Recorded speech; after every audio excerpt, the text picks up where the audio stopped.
Hey folks, what you're about to see is what happens when I get my hands on a friend's camera.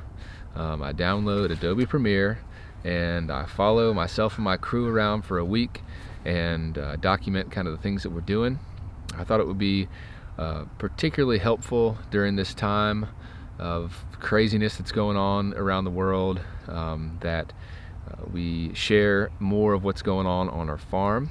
It would help folks who are at home or who are just so hyper focused on the current events get kind of outside of the things that they normally think about, and give you a little bit more of an insight as to what we do here on our farm. I don't quite yet know how many of these videos I'm gonna make. I hope you enjoy them. Let me know if you do enjoy it, and maybe I'll make some more. So for now, this is it. This is episode 1, and I hope you enjoy.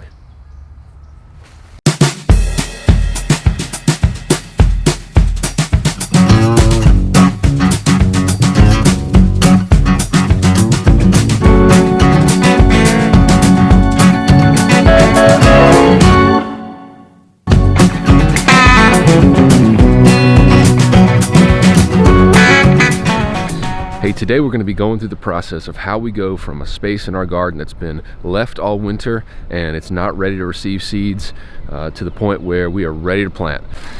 All right, so we got the plot behind us. It is this field right here. We've already prepared that plot back there, and so what we've got to do first is we're kind of doing a couple things at once, but essentially the process is this. We've got to remove all the old vegetation, so all the different weeds that have grown up over the winter time, or if it's in the summertime, the weeds that have grown in the summertime. Make sure that the beds are completely clear, so no vegetation there.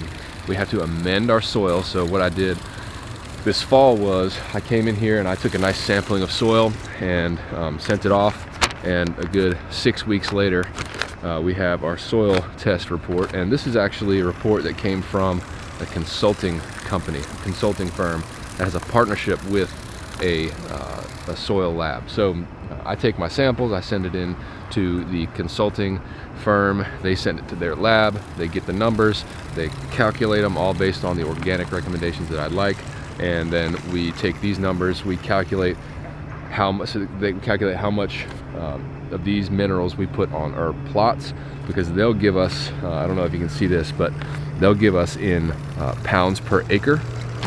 And so we have to translate that into pounds per plot. Now these plots are about 5,500 square feet, and that comes out to 0.126 acres. So we have 4 blocks here. There's a block back there, there's a block right here, and we just have to calculate how much of each mineral that we are going to put in. The process is pretty simple. So we take all the different minerals that we're prescribed, we calculate how many pounds per block, we weigh out the minerals, put them in a bucket, mix them together, we put them in a spreader, and we spread them out. It's not too complicated, but it's very important. And what this does is this is different than fertilization. So what this does is this effectively it takes the mineral content of the soil and it brings it more in balance. Now the mineral content of soil is very important because as the our soils are living things, and so there's all different kinds of soil life within our soils. And so for us, we need to make sure that their home is well balanced, just like inside of our guts, inside of our stomachs, the balance of the chemical balance of our bodies affects what kind of bacteria exist inside of our guts. Same thing happens with the soil. So as we test and measure what kind of mineral content our soil is made of, it's just very important that we get that back in balance, so that when we do start growing things in the spring and it warms up here, that the soil is going to be most hospitable to the life that's going to populate it, which will in turn then make things grow a lot better. Anyway, a little bit of a technical analysis for you, but it's very important to remember that, and that's one of the big reasons why soil testing is so important. One of the other things that we do as we're going along and fixing a plot up ready for planting, we make sure that all of our beds are in the right place. We have these bed stakes that mark out where our beds are supposed to be, and some of them, throughout the year we kick some or we pull some up because they're getting rotten. This is what they look like right here. It's a piece of oak, and we just have to make sure that they're all there, and if they're not, we just place those back in the spots to make sure that we're always keeping our beds in the same places, because if we're doing all that work to make our beds as hospitable for life as possible, and we're walking in our pathways, we don't want to mix those up. We don't want to have now growing space where we were walking last season, if that makes sense. So we got to make sure that all these are good to go, and then we'll be ready to start making it pretty.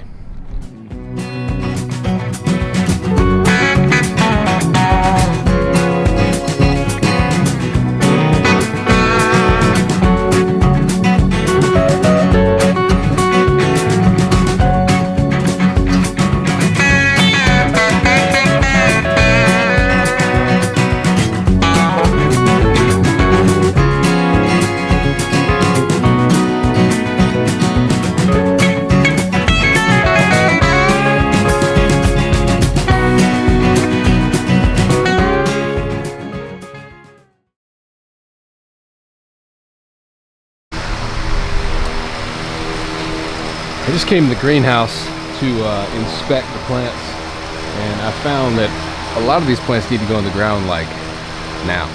So we're going to shift gears and really try to prepare some spots out in our field where we can plant these plants. We've got like this Salanova lettuce to go in the ground. This bok choy definitely needs to go in the ground. We've got some scallions that need to go in the ground. And then down here we got some mini romaine that could probably get planted. It's a little bit fragile. Could stay in the pots a little longer. But yeah, this bok choy isn't. That stuff needs to go in the ground like yesterday. So we're gonna start prepping a little spot. We can throw that in the ground.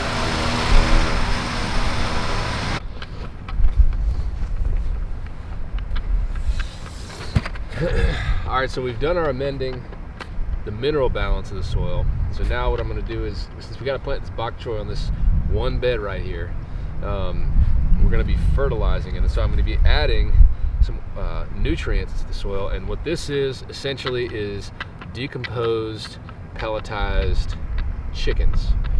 It's the bone, the meat, the feathers. It's a byproduct of poultry processing. It's a really great organic fertilizer, and it's very convenient because it's a nice pelletized form. It's called Nature Safe. They come in a lot of different formulations, but this is a 10-2-8, something that I really need. I need a lot of nitrogen and potassium. Phosphorus is usually pretty good because I've used a lot of compost over the years. So I'm going to take it, I'm going to spread this. I've got about 5 pounds here. Jameson back there is working on getting rid of the final weeds in the pathways, and this is how it goes.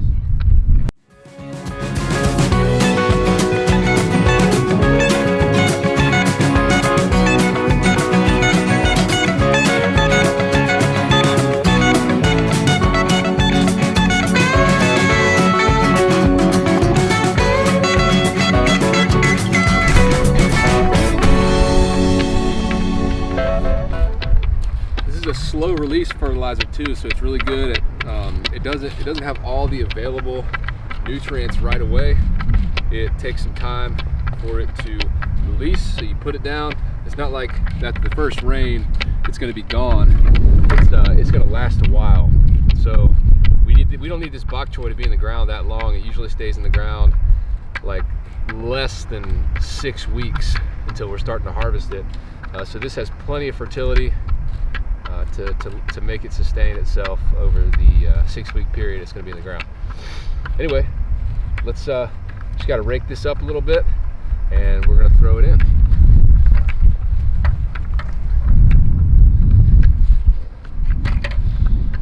We raked out our bed, and since we're using this paper pot system, we gotta have straight lines to follow to pull the paper pot transplanting machine. And you know, we have 2 trays of paper pots that are 130 feet long. So these are 50-foot long beds. That means that we're going to get 5 rows. So I'm going to put these little piece of PEX pipe on here in certain intervals, and we're going to just start raking to make sure we have the right spacing, and rake it down the row.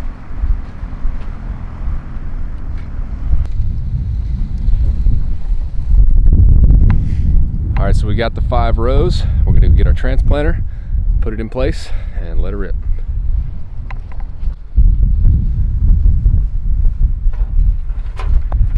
This right here is the paper pot transplanter.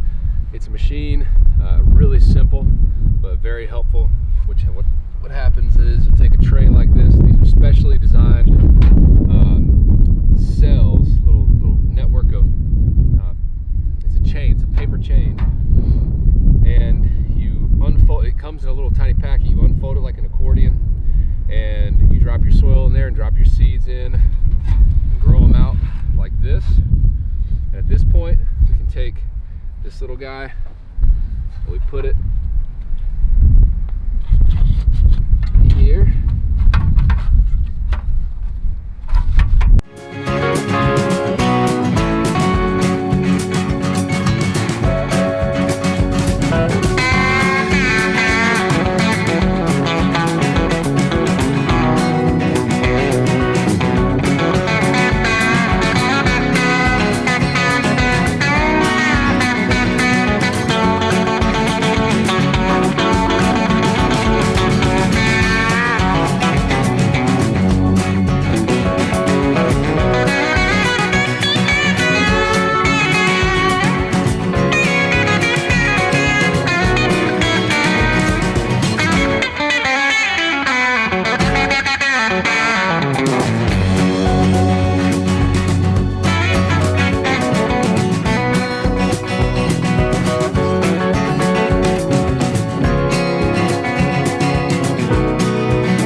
We finished planting this whole bed. It didn't take us very long, probably like 10 minutes, which is a big advantage to this system. It doesn't come without its disadvantages.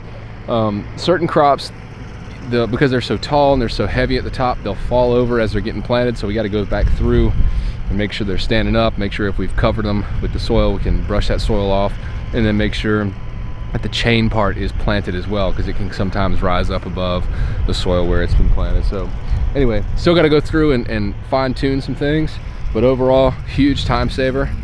Another disadvantage is after it's all done, you got to come back and pull this paper up. If you don't, it'll just stay there and be everywhere, which is kind of a drag. But anyway, all in all, success.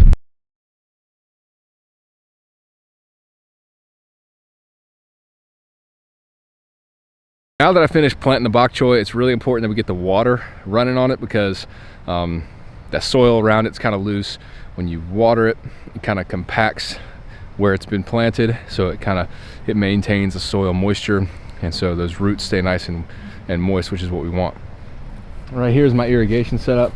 Not the most professional. This thing is kind of just hanging out here, and there's a reason for it. So before you start judging me, my old controller got destroyed, so in a pinch I hooked this one up.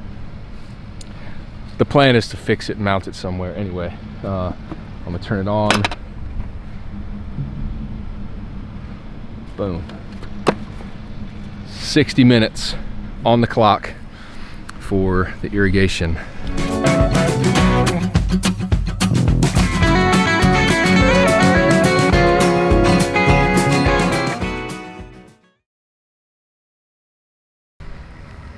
Spring's one of my favorite times of year, and mainly because we get to do a lot of work where there's a blank slate. We're cleaning up the fields. They're empty. We're putting seeds in the ground, and these are the first 2 things that we've sowed this year. We've got carrots over here, spinach over here. You can see the spinach has really germinated nicely. Part of the reason that I think this happened is a couple things. The variety of spinach that we used, I think this year was Arouch, A-O-U-R-A-R-O-U-C-H. Got it as variety from Johnny Seeds. It had like a 99% germination rate. So very important when you're direct seeding something that has a high rate of germination. Sometimes I've seen spinach seeds that can have down to like an 82% germination rate.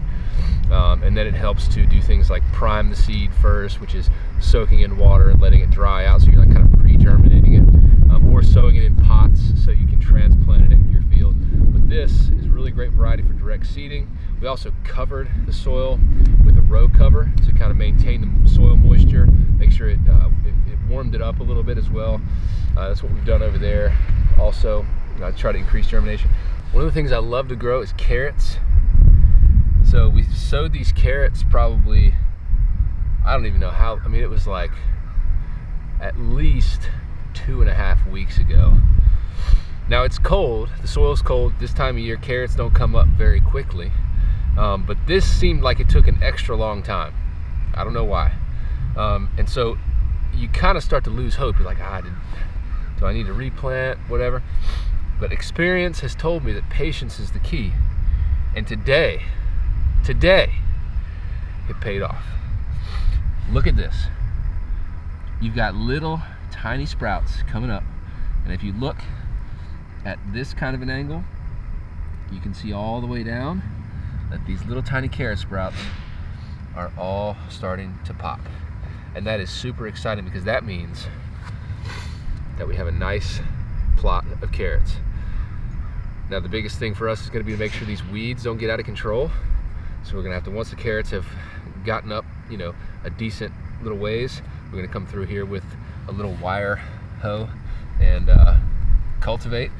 And I used a seeder that can singulate the carrot seed, so it places them really specific distance from each other. So this places these carrot seeds about a 1/2 inch from each other. So it should be a really great stand, really beautiful carrots. And I'm super excited because I love when things work out.